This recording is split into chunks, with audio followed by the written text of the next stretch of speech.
双语音标领航，注音阅读启蒙，叶兴阳有声读物。Baron Trigault's Vengeance by Émile Gaboriau. Translated from the French. Vengeance. That is the first, the only thought. When a man finds himself victimized, when his honor and fortune, his present and future, are wrecked by a vile conspiracy, the torment he endures under such circumstances can only be alleviated by the prospect of inflicting them 100-fold upon his persecutors. And nothing seems impossible at the first moment, when hatred surges in the brain, and the foam of anger rises to the lips. No obstacle seems insurmountable.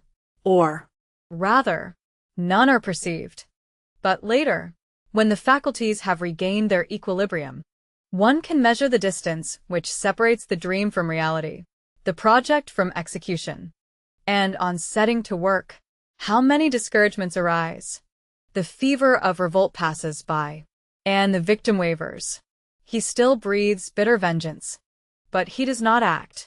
He despairs, and asks himself what would be the good of it. And in this way the success of villainy is once more assured.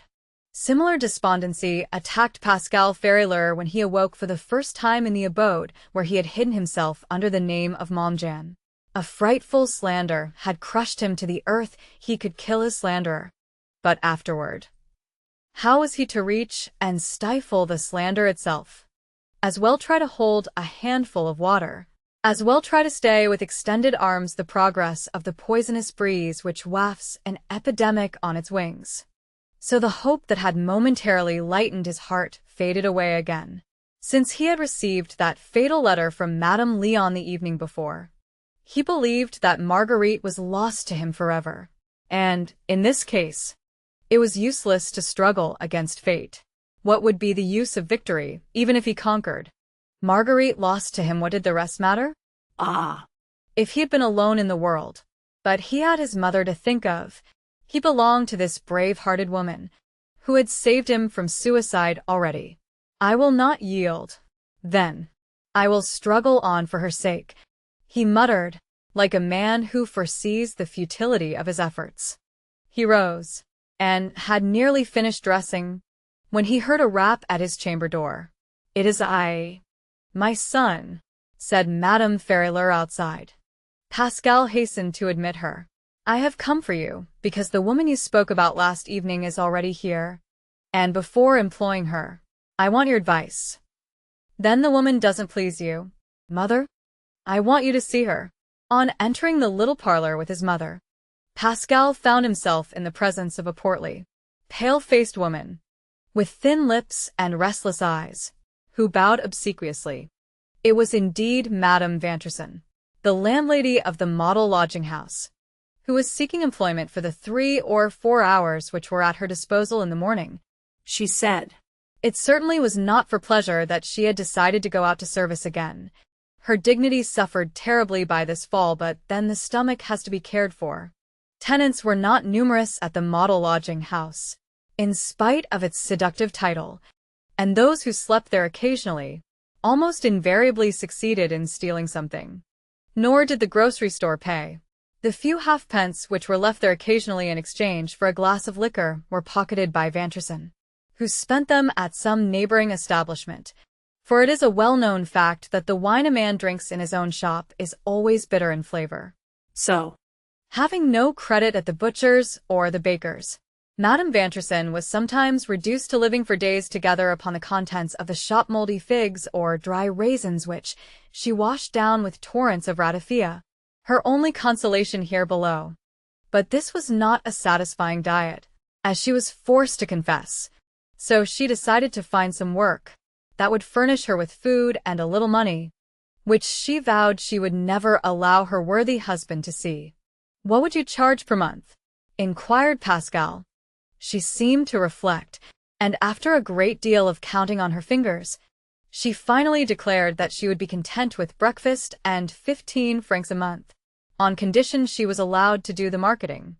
The first question of French cooks, on presenting themselves for a situation, is almost invariably, "Shall I do the marketing?" Which of course means, "Shall I have any opportunities for stealing?" Everybody knows this, and nobody is astonished at it. I shall do the marketing myself, declared Madame Ferrier, boldly. Then I shall want 30 francs a month, replied Madame Vanterson, promptly. Pascal and his mother exchanged glances.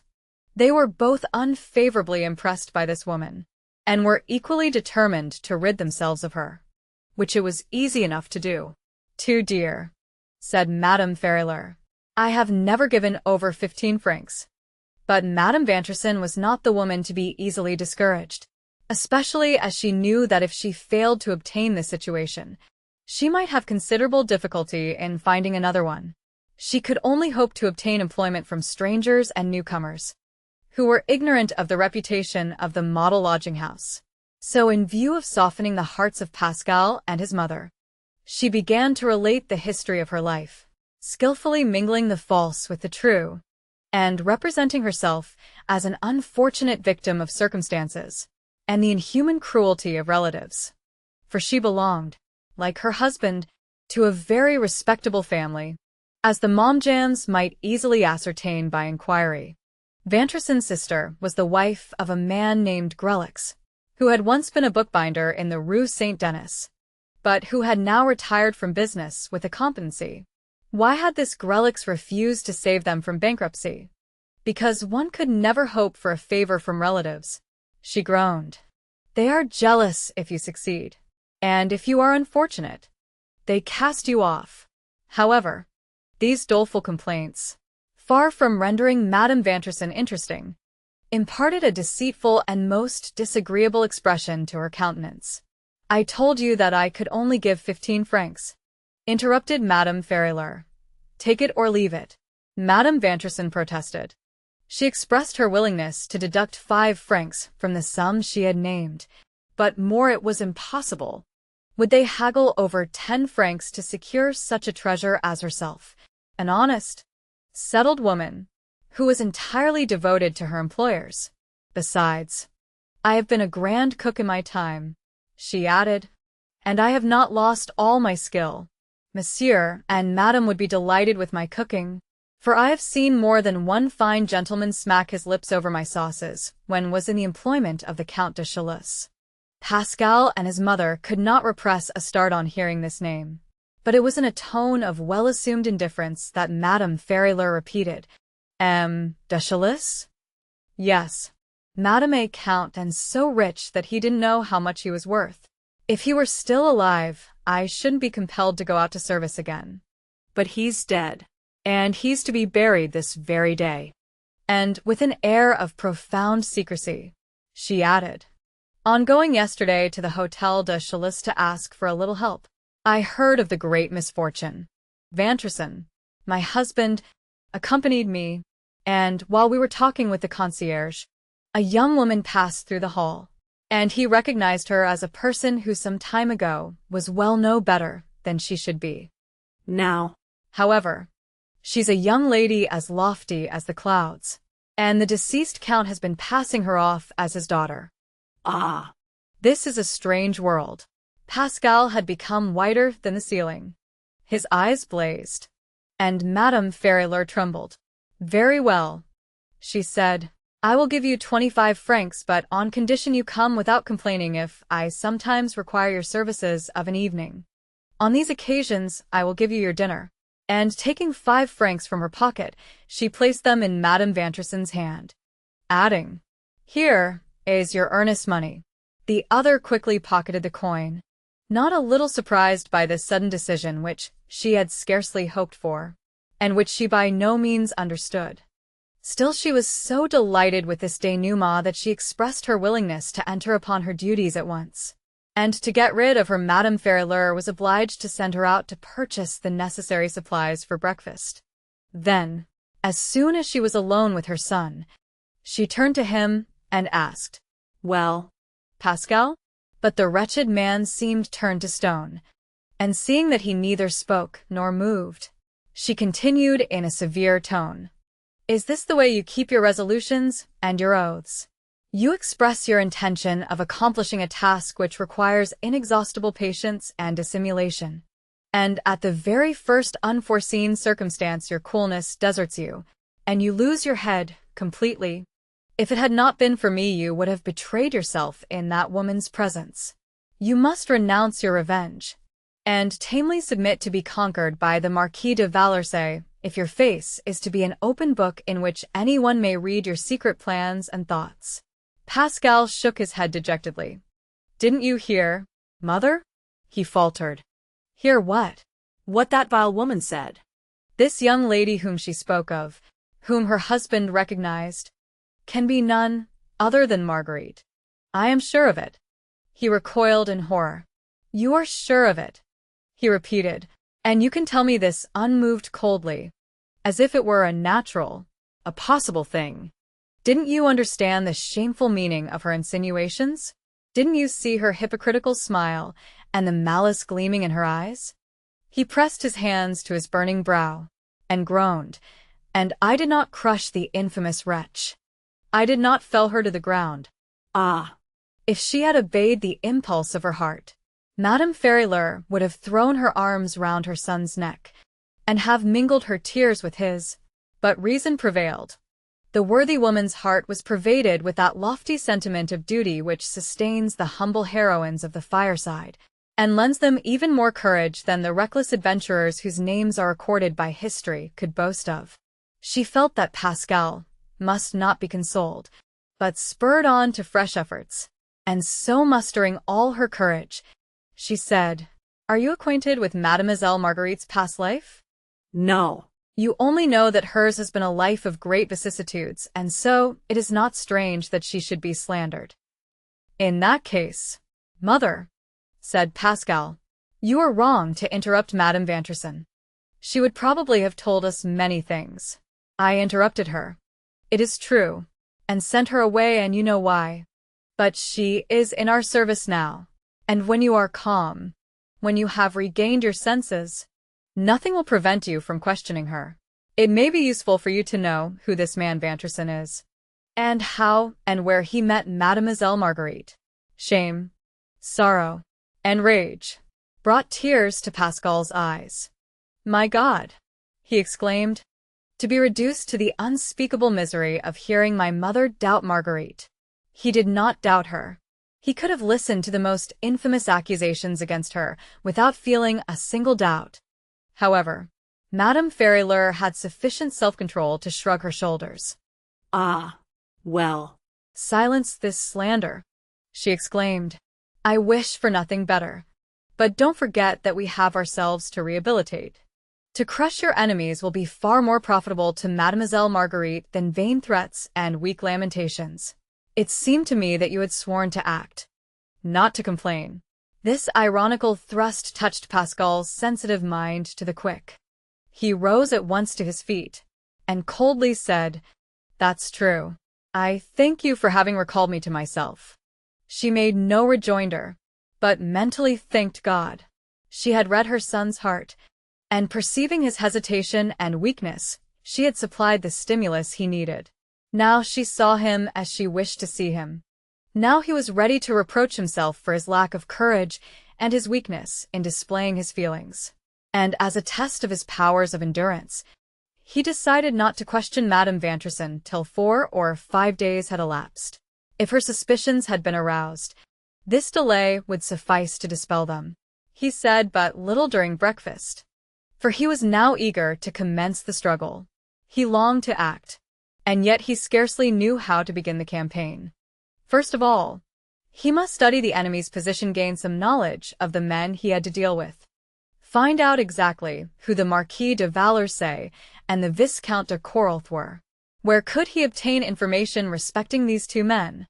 Should he be compelled to follow them and to gather up here and there such scraps of intelligence as came in his way? This method of proceeding would be slow and inconvenient in the extreme.